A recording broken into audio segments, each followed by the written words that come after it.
The other day, I went to my local grocery store with the intention of grabbing just one or two items and heading straight home.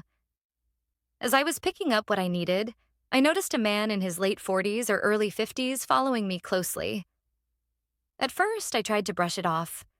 Maybe it was just a coincidence, right? He was moving from aisle to aisle like me, but he wasn't picking up anything or even looking at the products. He didn't have a cart, and I couldn't help but feel uneasy. To give you some context, I was wearing a short dress because it was a sweltering 90 degrees outside.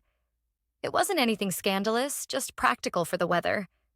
Despite this, the man's presence was making me more and more uncomfortable. I decided to skip browsing and went straight to checkout. I didn't see him again until I was almost to my car. Out of nowhere, he approaches me and starts making awkward small talk. He asks how old I am, why my license plate is from a different state, where I was coming from, and if I have a boyfriend. At this point, I was already feeling quite unsettled, so I told him I wasn't interested and asked him to please leave me alone. But he didn't listen. Instead, he got even closer, which made my discomfort turn into full-blown anxiety. I have a strong aversion to being boxed into small spaces due to past trauma, so I told him loudly, "Please back away from me. I don't like this." He laughed, brushing off my distress with a condescending comment about me being upset, and closed the distance between us to just a few inches.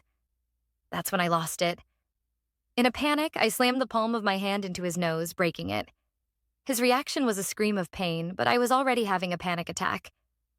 I jumped into my car and drove away as quickly as I could. I told some friends about it, and they say I'm overreacting.